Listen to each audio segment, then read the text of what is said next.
I think everyone can agree that perfectionism is something all of us artists deal with to varying degree. The desire to have everything look, perfect, to have it just as we have in our mind, is something that often makes us end up being afraid of creating, as we aren't able to recreate that image we have in our mind. But what if there's a way to use that perfectionism to improve our art? Before we start though, I want to explain a bit on my perspective of perfectionism.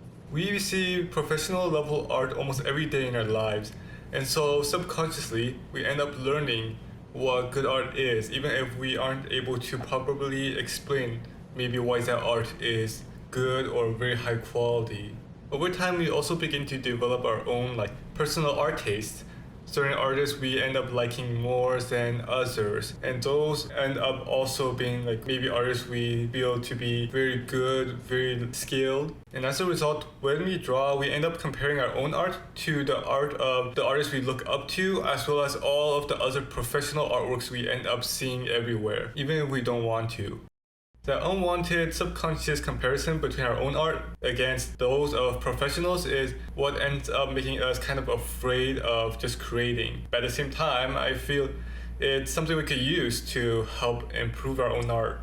Now, to start, what you have to do is either find your most recent fully completed artwork or create a brand new fully completed artwork. This is the artwork I'm gonna be using. Now, look at your artwork and write down everything wrong that you see in it. For example, maybe there's something wrong with the face, and also write down why it might look wrong.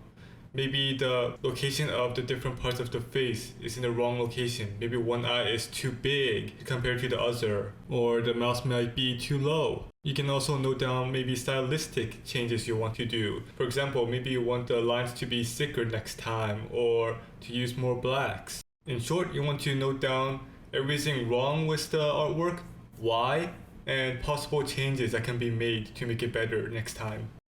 And now I know some of you may be wondering, why do I have to write it down? Why can't I just keep note of it all in my head?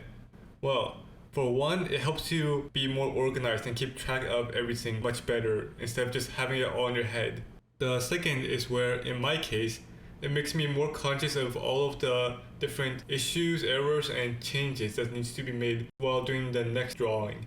Now, to narrow things down, go ahead and choose one of the points you wrote down, and that will be your focus. In my case, I'm going to be focusing on the eyes. What you chose will be what you'll be focusing on studying. You can go ahead and look for reference photos and just do a bunch of different studies and practice of that one specific subject. Now, while you are studying, make sure to continue to take notes of everything that is wrong about the drawing you made, and make sure to be conscious of those mistakes when doing the next set of practices. And from that, you just slowly fix all of the different mistakes you keep making.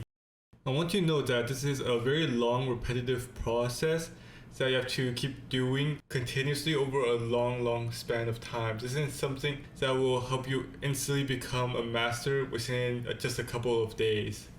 You also don't have to just stick to studying one specific thing. You can move around from the face to the hands to the feet, and you can over time slowly build up from smaller parts to bigger things. For example, from only studying hands to studying the entire arm and the hand, to then studying the entire body. Just slowly build things up once you get better. You should still make complete works every once in a while to see just how much you've managed to improve, as well as figure out what are the next set of errors, mistakes you have to go ahead and study on. But yeah, that's it. Very short and simple, but it's not something I hear a lot of artists actually doing when studying. Either way, I hope this was helpful, and good luck everybody on your art journey.